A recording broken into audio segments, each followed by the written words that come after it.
Padre, gracias por este tiempo, Señor. Trae sabiduría a tu iglesia, Señor, a tu siervo. Gracias por la oportunidad que tenemos de seguir cada semana. Es una bendición, Señor, es un regalo que quizás todavía no comprendemos. Es una antesala de la gloria tuya, Señor, para la iglesia en esta generación. Gracias por todo lo recibido, porque has sido bueno con nosotros. Gracias porque tu amor, Señor, se ha manifestado a los hombres en Cristo. Gracias porque tu hermosura, Señor, llena la tierra, tu gloria. Un día emite palabra a otro día, una noche a otra declara sabiduría. Y aún así no es oída tu voz, porque la naturaleza no puede, Señor, revelarnos a Cristo. Pero tu palabra sí puede, Señor, obrar en nuestros corazones. Puede enseñarnos a vivir, a caminar en esta tierra llena de maldad y aún así tener gozo y aún así ser libres para rendirte honor y gloria con cada cosa que hacemos, en cómo vivimos, en cómo pensamos, en lo que somos, Señor, en lo que constantemente hay en nuestra vida para otras personas quizás. Enséñanos sabiduría, dice David. Enséñanos sabiduría para que cada día que pase sea gozo. Para que en medio de la prueba y la tribulación el corazón no se perturbe y pueda descansar en Cristo. Santifícanos con tu palabra. Glorifícate en tu iglesia, Señor. Ayúdanos a crecer sanamente. Ayúdanos a que podamos ver, Señor, que hay una oportunidad de servirte en este lugar. Señor, que los hombres puedan ver la importancia de tomar su lugar, que las mujeres puedan ser sabias, los hijos obedientes, Señor, los siervos útiles.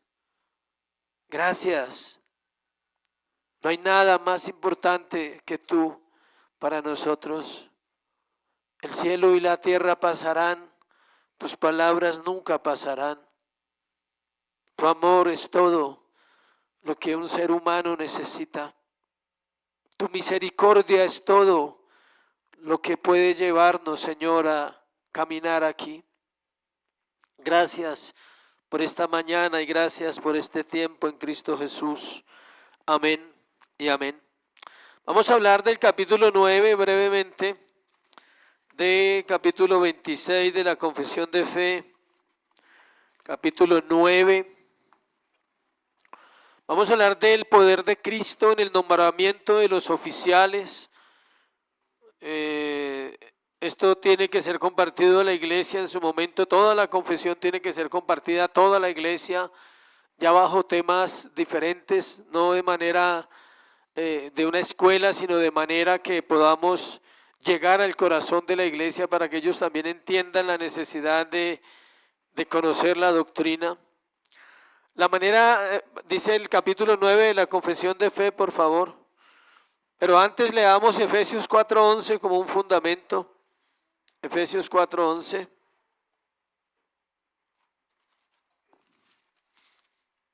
Efesios 4:11.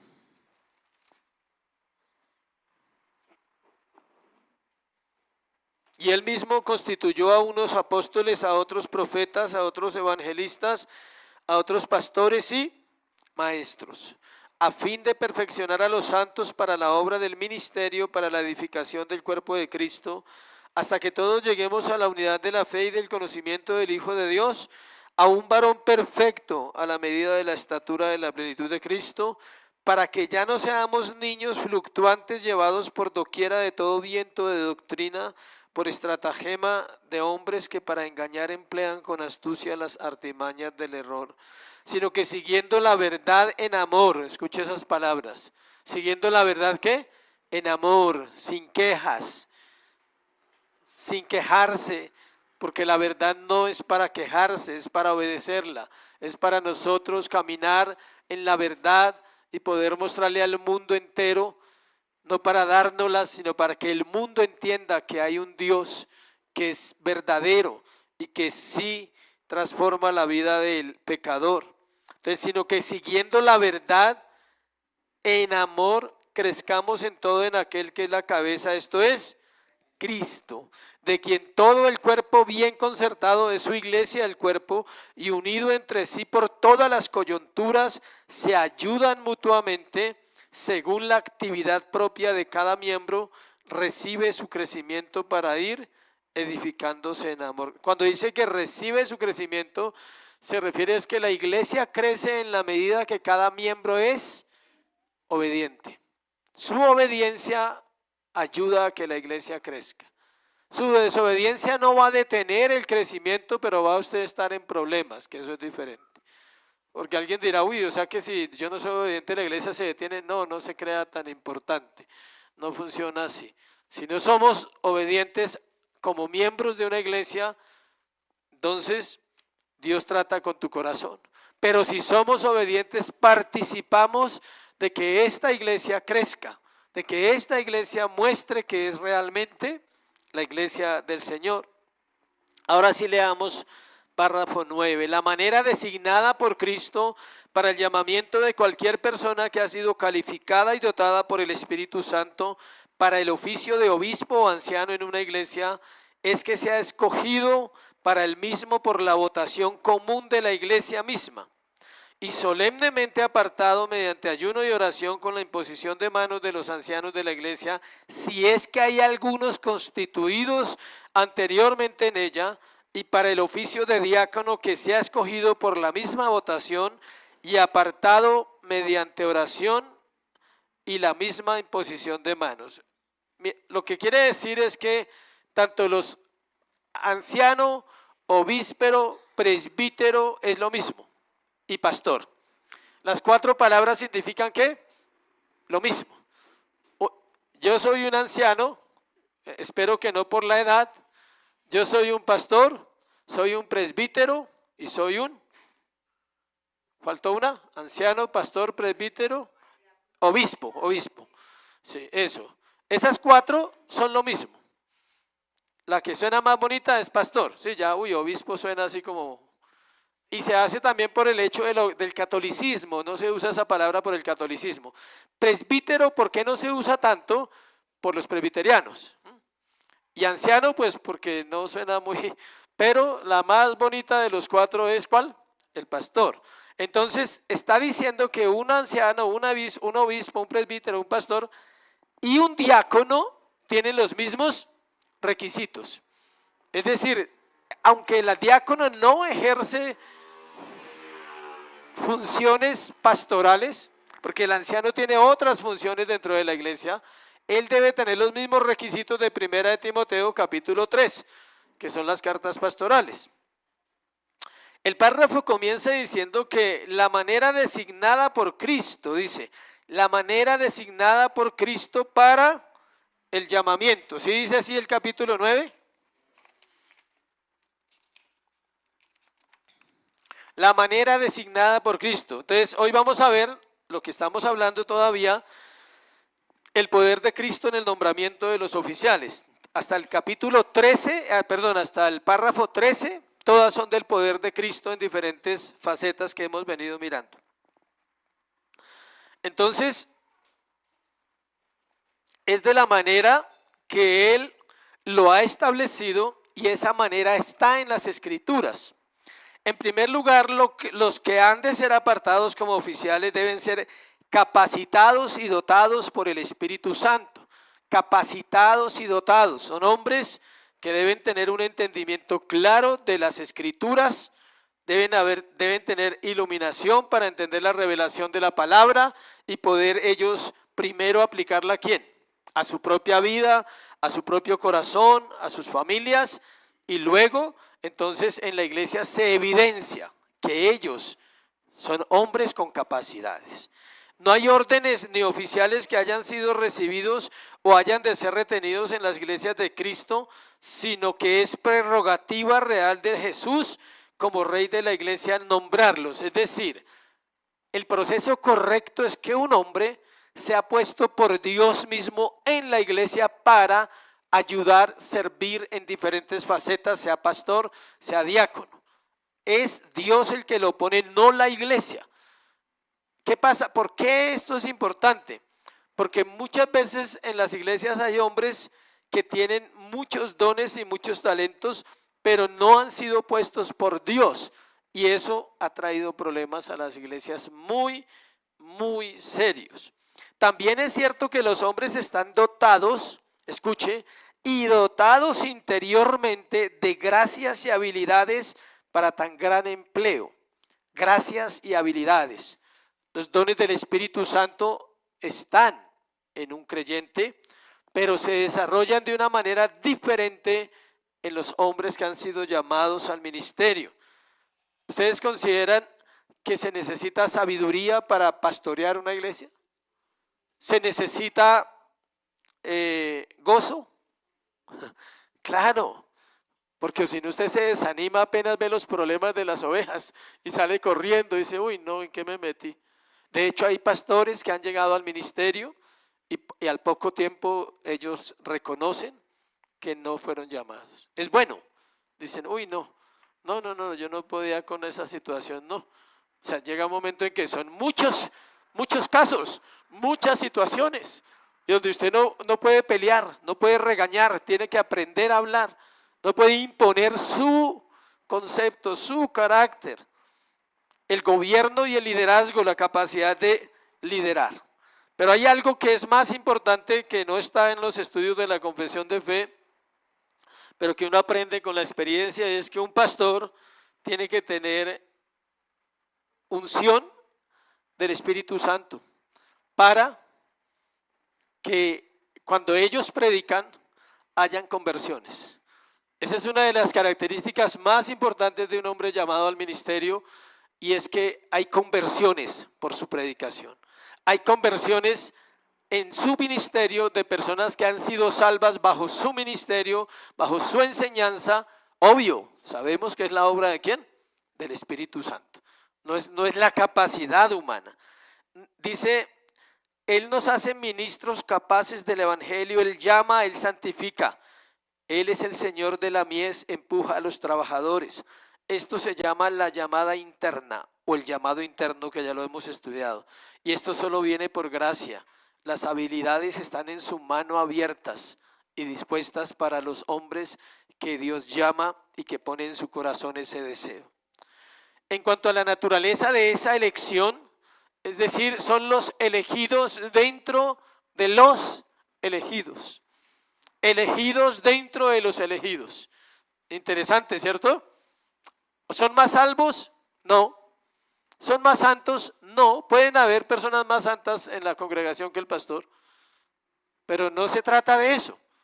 Es una gracia, un don. Obvio que el pastor tiene la responsabilidad, y los diáconos y los ancianos de una iglesia, de ser ejemplo para su comunidad en este caso.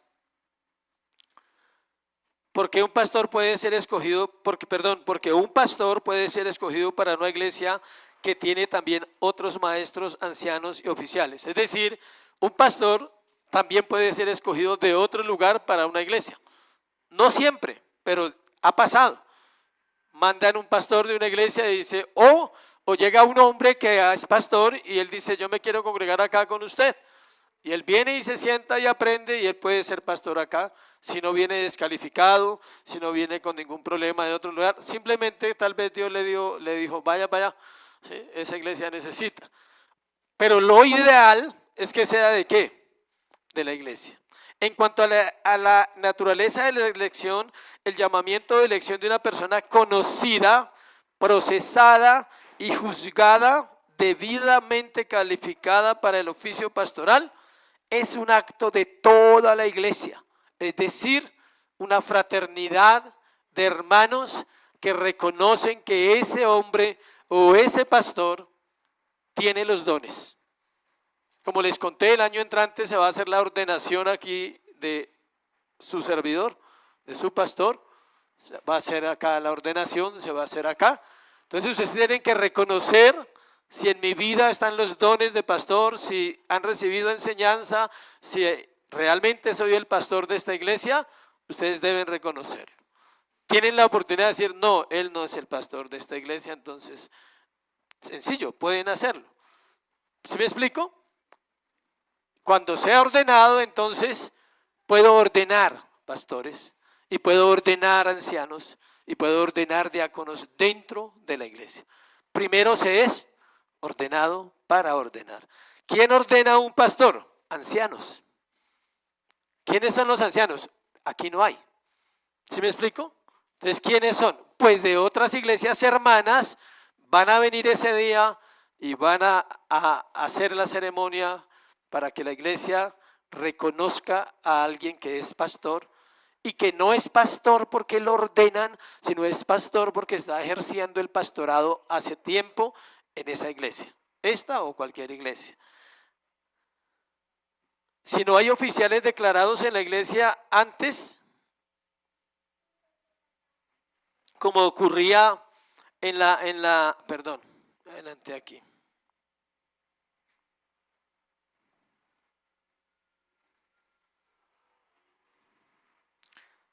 Dice, si no hay,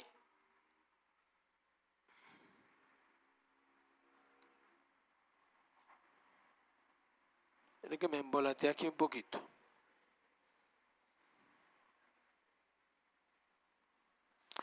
Sí. Es necesario, perdón, que los miembros expresen su consentimiento por medio de un sufragio común. Es un voto colectivo de personas como dando su aprobación que realmente el anciano, o si ya está el anciano constituido, entonces cuando se vaya a hacer para elegir a otro o a un diácono, ustedes como iglesia son los que van a decir sí o no. El pastor no puede imponer su voluntad. Él no puede decir este va a ser el anciano o el diácono. Es la iglesia y el pastor. La iglesia tampoco lo puede imponer, tiene que estar de acuerdo los dos. Porque si la iglesia dice, no, yo quiero que este sea, y el pastor dice no, tiene que haber un proceso de espera. Y si el pastor dice que este es, y ustedes dicen no, tampoco. Tiene que estar de acuerdo la iglesia y la membresía. Y hay votación. Ahora, si hay 22 personas, ojalá fuera impar, porque si hay 22 puede quedar 11-11, pero de alguna forma se tiene que resolver. Si hay 12 y 11 en un grupo de 23, es puesto. ¿Y qué pasa con los que dijeron que no? Ellos tienen que someterse a Dios y a su palabra y a la forma como Dios ha establecido que se debe hacer. Va a haber diferencias, va a haber luchas. Lo ideal es que todos digan que amén. Él es, esa persona es, porque le conocemos, sabemos, ha sido una bendición para la iglesia, ha traído bendición, sirve, es una persona que se ha destacado en su servicio en la iglesia. Estábamos esperando que pasara eso, ¿sí? Entonces, debe ser así. Ni el anciano ni el diácono pueden ser forzados en una congregación. Por eso es necesario que haya una votación. Mire lo que dijo un hombre en el año 1661, antes de la confesión de fe.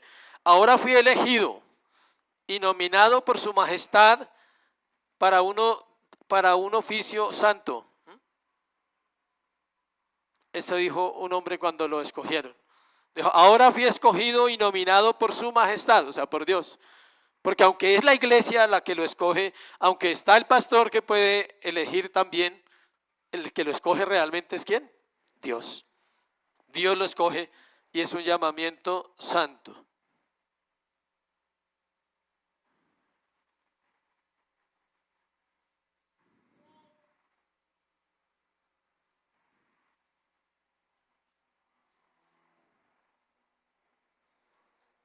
Leamos Hechos 4:23 y vamos a leer unos textos para que veamos cómo la Biblia habla de esto. Hechos 4:23.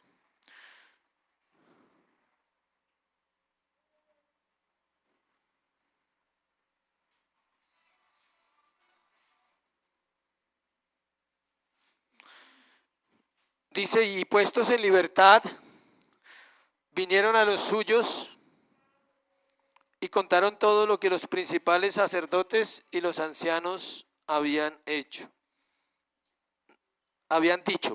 Note que siempre hay una prioridad en cuanto a lo que hablan los ancianos, lo que dicen. Digamos, es importante que ustedes entiendan que aunque los pastores o los ancianos de una iglesia no son de otro nivel, sí hay un trato que Dios le da a esos hombres de manera especial porque los está poniendo en un lugar donde tienen que dar más cuentas. El pastor será juzgado de una manera muy diferente a la iglesia. Tendrá que dar cuentas de lo que predicó, de lo que enseñó, del trato que tuvo con sus ovejas, de cómo influenció un rebaño, de si hizo bien la tarea o no la hizo. Es algo muy serio, muy temeroso. Él dará cuentas de eso. Él podrá testificar de algunos, si realmente eran o no eran, sobre todo de los que estuvieron en iglesias y no fueron salvos. Porque ellos van a decir, pero yo iba a la iglesia. Y usted puede decir si iba, cómo iba, qué hacía. Hay gente que viene a la iglesia y uno puede, lastimosamente uno podría escribir una carta y esa carta sería difícil de leer. Porque hay personas que vienen a la iglesia y nunca se han comprometido con la iglesia. Entonces usted tendría que escribir, esa persona asiste a la iglesia hace tanto tiempo, pero nunca ha tenido compromiso con ella. Sus características son estas, porque usted ve y usted conoce la iglesia. En estas iglesias se conocen. Es una tarea del pastor conocer ¿qué? El rebaño. Si no, entonces no sirve para esta tarea. Miremos los textos que hay ahí en la confesión de fe. Primera de Timoteo 3.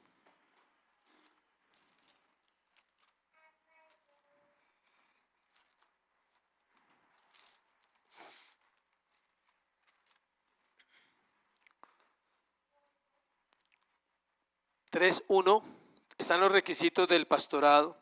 Palabra fiel, si alguno anhela obispado, ¿qué dice? Buena obra. Es decir, si usted quiere un requisito para un hombre que quiere servir en la iglesia, sea de diácono, sea de anciano, es un deseo profundo, o sea, es buena obra desea, es la mejor obra, es la mejor tarea. No hay una tarea más superior en la tierra, escuche, no hay una labor más privilegiada en el mundo entero, ninguna. Ninguna profesión, ningún dinero, ninguna posición, ningún título en la tierra es igual a ser llamado por Dios para servirle a la iglesia. Porque usted le sirve a Dios es a través de una iglesia. Usted no le sirve a Dios porque usted sea santo y sea el mejor esposo del mundo. Eso es válido. Y sea el buen padre, amén. Pero los siervos le servimos a Dios es a través de ¿qué? De una iglesia, donde la iglesia pule al pastor. Y donde el pastor tiene que pulir a la iglesia con su enseñanza, con su conducta, con el tiempo. Esta semana aprendimos muchas cosas, muchas. Ayer le decía a mi esposa que tenía que cerrar el sermón. Voy a cerrarlo sin tomar en cuenta nada de lo que aprendí esta semana, porque pues son demasiadas cosas que uno quisiera plasmar, compartir. Sin embargo, algunas cosas van a salir naturalmente, pero no revolver, ¿sí? Pero son muchas las cosas que aprendimos del tema de la palabra. Se llama canónica, la palabra, la doctrina de la palabra de Dios. Y entonces en todo eso hablábamos de esto, lo leímos varias veces. Estas cartas las leímos como 3 veces en la semana. Y una de las características es ese deseo profundo por Dios, por su palabra. Es un hombre que es apasionado porque todo lo va filtrando en la escritura, ama a Dios, lo ama desde antes de llegar a un lugar de pastor o de diácono en una iglesia. Nunca lo hace por eso, nunca está diciendo, uy, voy a amar a Dios porque voy a obtener ese puesto rápido. Sí, no, lo hace porque está en su corazón. Es necesario que el obispo sea irreprensible. El ser irreprensible es que no tenga pecados escandalosos, pecados notables. Algunos dicen que no sea pecador, pues eso es imposible, sino que no tenga la gente que decir que ha visto cosas que lo descalifican para ser pastor. Marido de una sola mujer, eso es sabio, no se puede más, o sea, ¿para qué más? No, mentiras, tiene que ver con que no tenga 2 mujeres al tiempo. Algunos también dicen que no se puede volver a casar. En la corriente reformada, por lo menos donde nosotros estamos, hay 3 corrientes en Bogotá reformadas para que lo tengan en cuenta. Nosotros, no, en Bogotá, hablamos de acá. nosotros estamos en la mitad. Algunos reformados dicen que un pastor que se divorcia no se puede volver a casar. Nosotros no somos de ese corte, por lo menos el grupo donde nosotros estamos, de todos los pastores, ninguno piensa así. Si hay causales bíblicas, no hay problema. Ya si no hay causales bíblicas es otro asunto. Entonces nos sujetamos a la escritura. También dice, o sea, se refiere a que no puede tener dos mujeres, o sea, obvio, una porque tal vez la otra murió o se divorció, pero no más, ¿sí?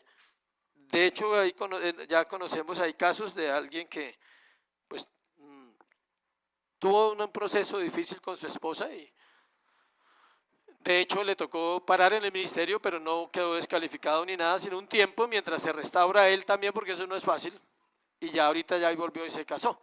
6 años pasaron en el proceso entre la esposa que dejó, bueno, no sabemos, no sé todas las razones, el hecho es que se casó. Y bien, ahí sigue su ministerio, sigue en su iglesia, ¿sí? Sobrio, obvio, habla también, ahí Pablo habla mucho del vino, pero no solo del vino, sino sobrio. No puede ser un hombre que se descontrola y se aira y dice palabras que no tiene que decir, palabras que pueden herir a alguien.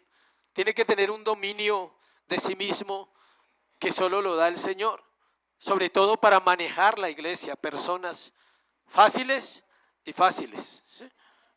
Fáciles y fáciles, para no decir nada, para no dejar de ser sobrio, fáciles y fáciles.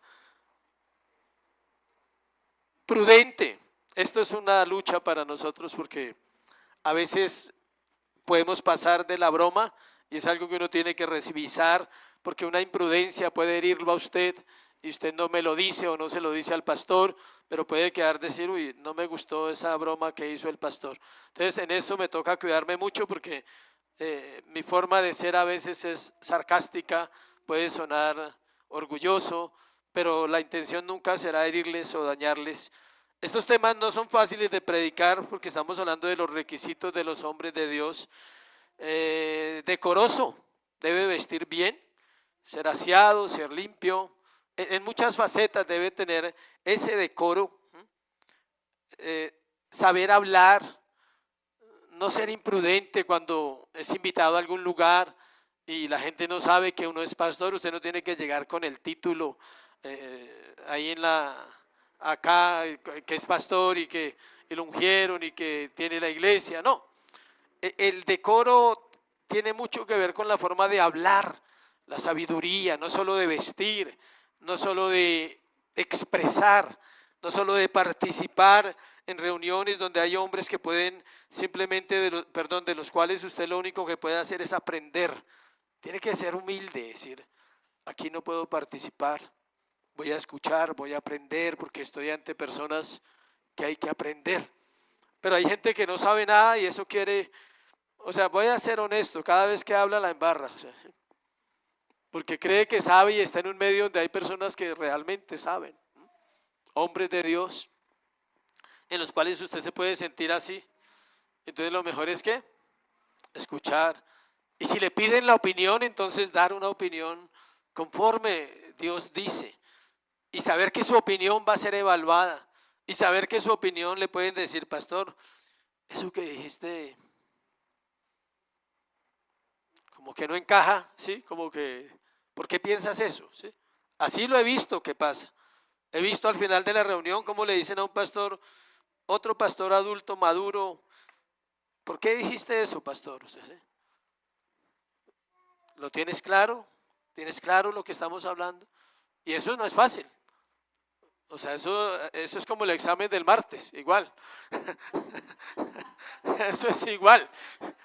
O como el viernes nos tocó enfrentar el examen a nosotros, igual. Sí, al final uno dice, uy, no, como que la embarré, como que respondí mal. No tienes todo, no sabes todo. Eso es honestidad. Eso es responder con honestidad, es descansar en el Señor. Y si pierdes, pues pierdes y ya. Y eso no te quita la salvación, o sea, te lleva a examinarte, uy, ¿qué pasó si me lo sabía todo? Y me bloqueé. Bloqueo, o sea, sí. No dado al vino, se entiende, ¿no? Obvio. Ahí no dice que no tome vino, aclaro. Hay una corriente donde para ellos es prohibido una gota de alcohol.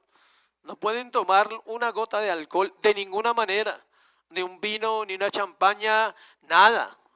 Entonces, la Biblia no dice eso. Dice que no se dé, o sea, que no se la pase en esas. Que no viva todos los días tomando vino en el nombre del Señor, o sea, no. No pendenciero. Esta es delicada, la pelea, a veces también se refiere a la recocha, a los chistes pesados, a bromas mundanas, o sea, no. No codicioso, esta es una de las más difíciles. Hablábamos esto en algún momento con los pastores, cómo es de difícil que la avaricia y la codicia no llegue al corazón de un pastor y cómo tiene que tener claro eso y cómo tiene que aprender aún a pasar necesidades para no caer en avaricia, sabiendo que el Señor ¿qué? Le provee, sabiendo que Dios le da la habilidad y la sabiduría para administrar los recursos de una grey, de una iglesia.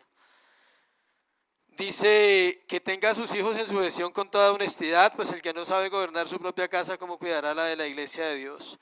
Aquí hace referencia a los hijos que viven en casa, no a los que no viven en casa.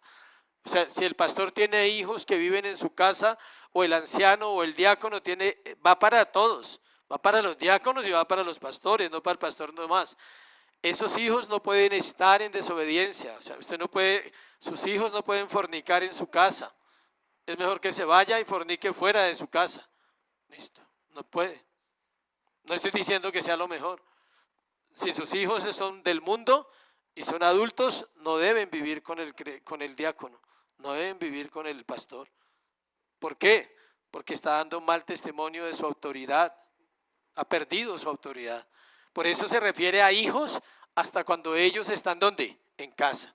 Cuando ellos crecen, muchos hijos de pastores sin necesidad de irse al mundo, simplemente no son testimonio en la iglesia. Están en la iglesia, pero ya no viven con el pastor y siguen en la iglesia. No sirven o son cristianos a medias, pero ya no le es responsabilidad a él porque él ya no está con ellos. Hay una etapa en la cual él está con ellos y en esa etapa es que Dios le demanda que sus hijos, lo tenemos en la Biblia, si lo quiere mirar, no para que mire la vida de pastores de ahora, mírenlo en la Biblia, ahí está. Los hijos de Elí, los hijos de Samuel. Recuerda que el pueblo le dijo, uy Samuelito, usted es muy buena gente y usted es el profeta y le amamos profundamente Samuelito, pero por favor quite sus hijos de donde los puso, o sea, quítelos. Ellos no sirven para eso. Y Samuel le tocó. ¿Y qué dice la Biblia de Samuel? Que ni una palabra de las que él dijo cayó en tierra. ¿Qué dijo él? Dios me guarde de dejar de orar por ustedes. Dios me guarde.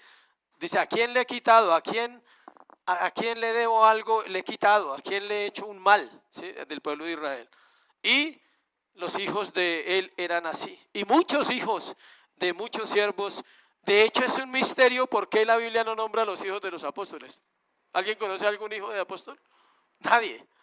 ¿Por qué? Porque esa parte es para que ninguno tome un modelo de pensar que los hijos de los pastores merecen un trato especial en las iglesias o que los hijos de los pastores son mejores que los hijos de los hermanos. Nunca.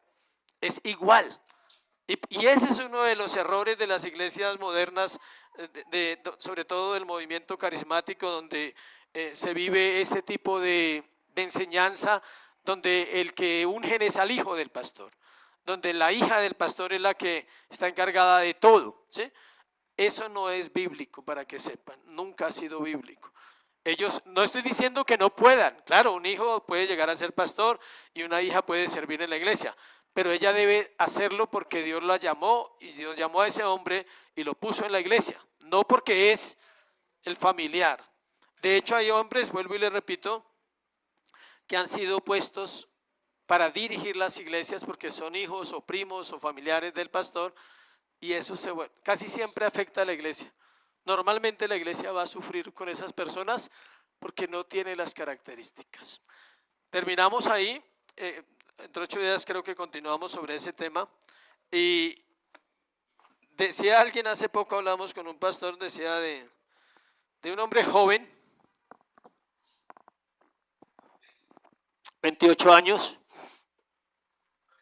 que fue llamado al ministerio. Me refiero a llamado, es que decir que vieron unas capacidades en él, y entonces lo propusieron en una iglesia aquí en Bogotá para eso.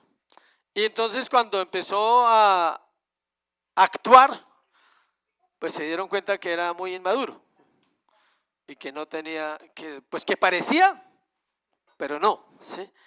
Entonces un pastor sabiamente le dijo, mi hijo, mire, desde que le dijo mi hijo ya le dijo, sí, todo.